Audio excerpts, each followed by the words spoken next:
Reka twizere ko mwongeye kwirirwa neza mwese abakunzi ba PK Media Pano. Turabasuhuje tunabaha ikaze mu makuru araye kuri uyu mugoroba wa tariki 30 Nyakanga 2026. Na makuru mugiye kugezwaho nanjye Samuel Baraka.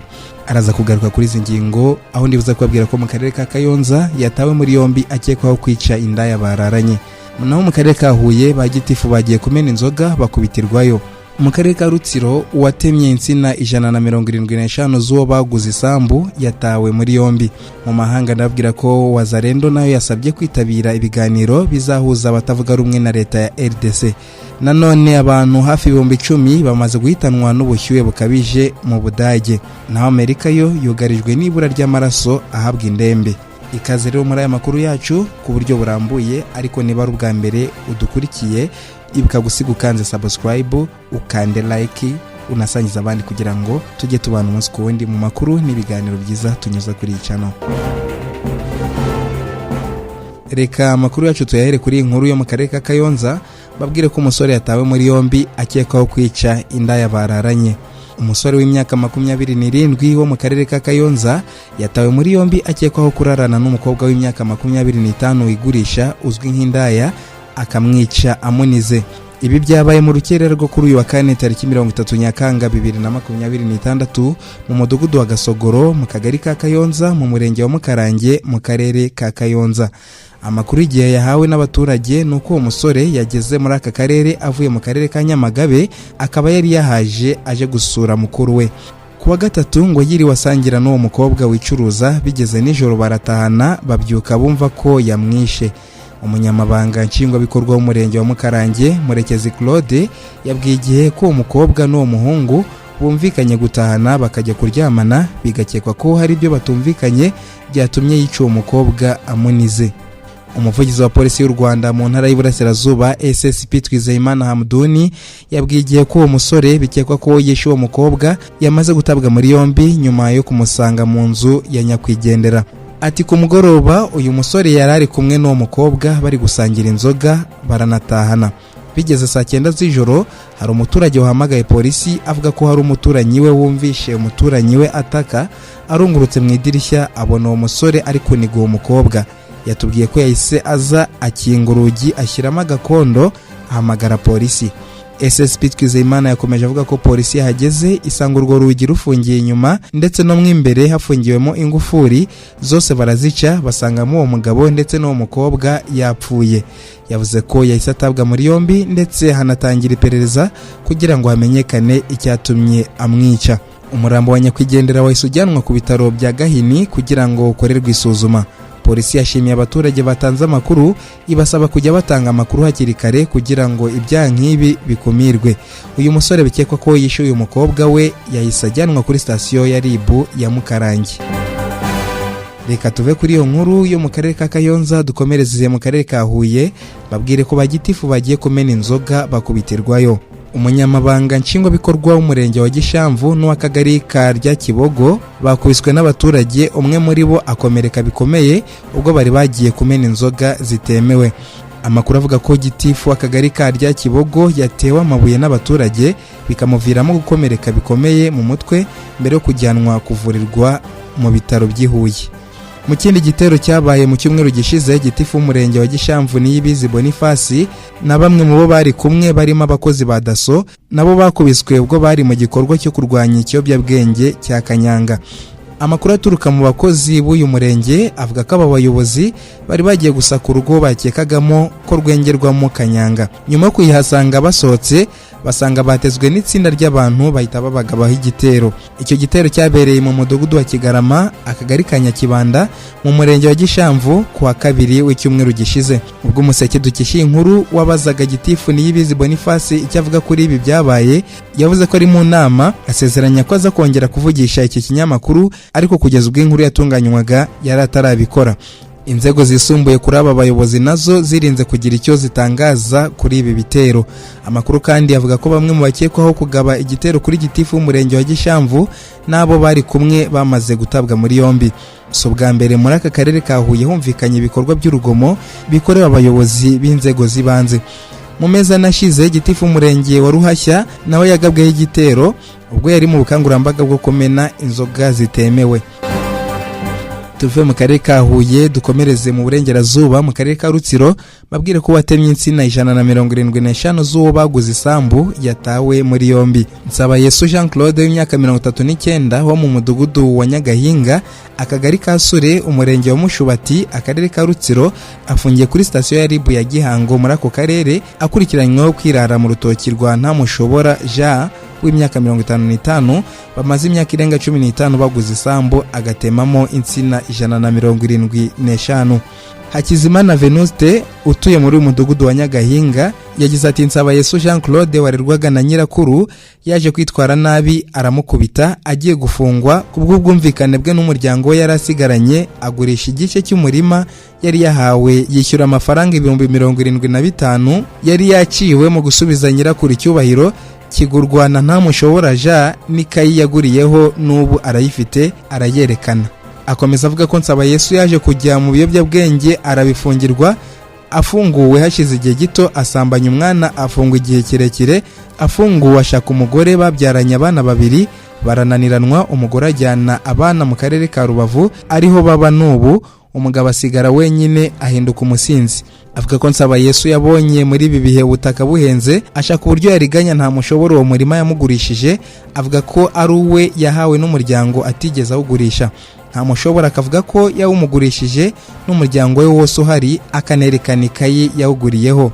Ati byakomeje kuzana amakimbirane Nsabayesu nkaho yagannye ubuyobozi ngo yerekane ko umurima atawugurishije. Mu gitondo cyo ku cyumweru tariki 26 Nyakanga 2026 amaze gusinda afata umupanga ajya mu rutoki wawuguze yateyemo ararutemagura. Twabaza insina 175 yatemye hariho iziriho ibitoki bikuze iziriho imyano zose yatemaga. Umunyamabanga nshingwabikorwa w'umurenge wa Mushubati mwene data Jean Pierre yemeje ko nyiri gutema izo nsina yatawe muri yombi. Ati na makimbirane ashingiye ku butaka yamuteye kumutemera insina. Umwe avuga ko ari ubwe mu gihe undi yerekana ko yabuguze. Ntiyagombaga kumutemera insina kuko zaratewe zirinda zikurunda hari ntiyimutse. Ni igikorwa cy'urugomo kwangiza imyaka. Yashyikirijwe ubutabera ngo abiryozwe. Afungiye kuri station ya Gihango. Yavuze ko iyo uwo mugabo yumva koko afite uburenganzira kuri iyo sambu atari guca inzira yo gutema imyaka iteyemo yari kugana ubuyobozi bukabakiranura. Yibukije abaturage kumenya ko ubuyobozi bubereyeho kubakemurira ibibazo bareke guca inzira yo gushaka kubyikemurira bateza ibirenzeho. Reka nze no kubabwira ko RDB yahagaritse Forza Bet mu Rwanda. Urwego rw'igihugu rushinzwe iterambere RDB rwahagaritse ibikorwa byose by'imikino y'amahirwe by'ikigo Baron Sport Gaming Limited Forza nyuma yo gusanga cyakoraga ibikorwa bya casino binyuranyije n'uruhushya cyahawe.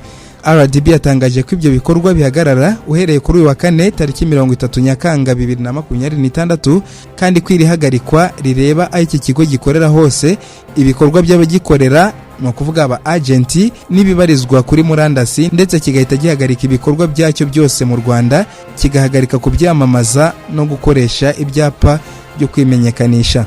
Itangazo ryagize riti urwego rw'igihugu rushinzwe iterambere RDB mu bubasha ruhabwa n'amategeko bwo kugenzura ibikorwa by'imikino y'amahirwe ruwatangaza ko ruhagaritse uruhushya rw'ibikorwa by'imikino y'amahirwe rwa Baron Sport Gaming Limited Forza bikubahirizwa guhera igihe iri tangazo risohokeye. Urwego rwibukije abahawe uruhushya rw'ibikorwa bijyanye n'imikino y'amahirwe kubahiriza ibyiciro rwagenewe gusa kandi ko ibikorwa by'imikino bitatangiye uruhushya cyangwa ibidafitiye uburenganzira bitemewe.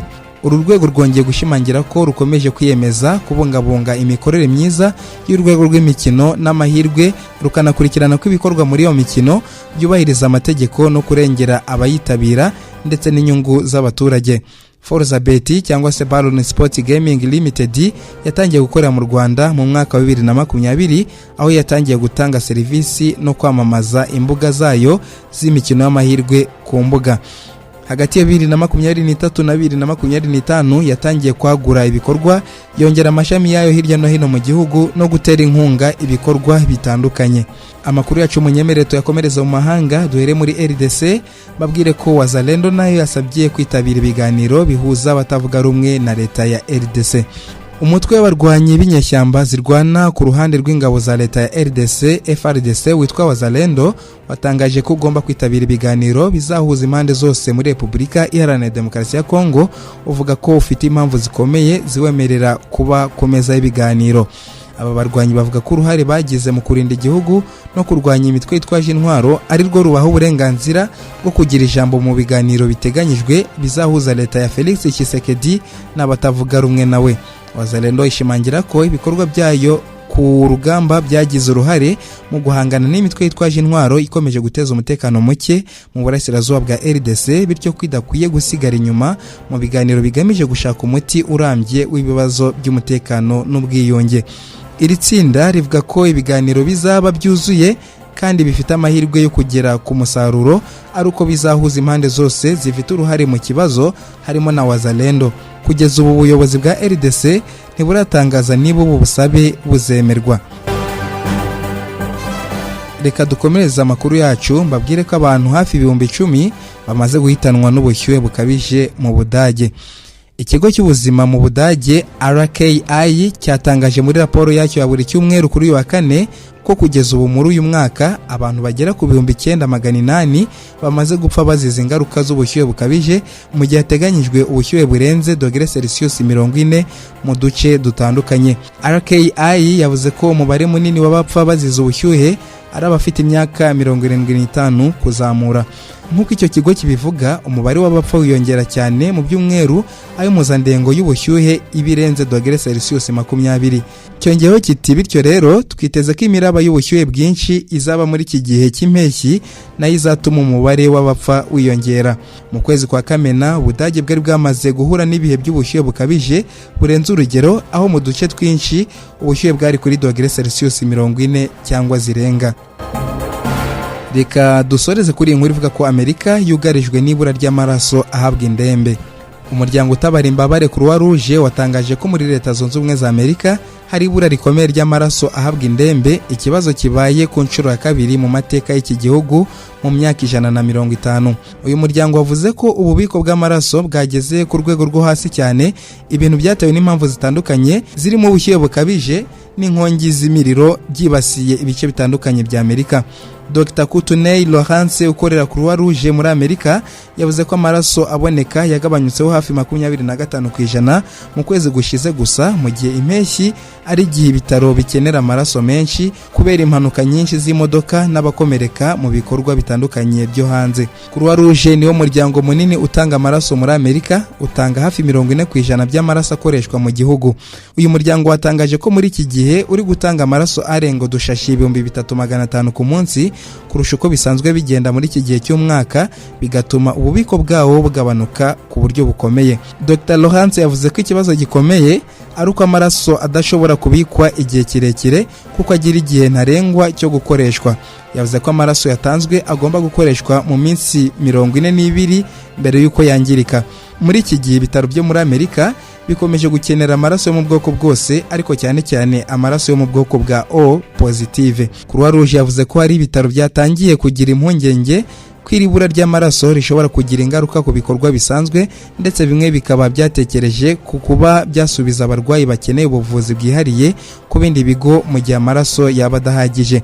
Uyu muryango wasobanuye ko ubushyuhe bukabije bwatumye abantu bamwe bagira impungenge zo kujya gutanga amaraso, ndetse n'ibigo byateganyaga ibikorwa byo kuyakusanya bikagira ikibazo cyo kubona ahantu hakwiye kandi hatekanye. Byongeye kandi inkongi z'imiriro zikomeje kwiyongera muri Amerika nazo zagize uruhare mu kugabanya ibikorwa byo gushishikariza abantu gutanga amaraso.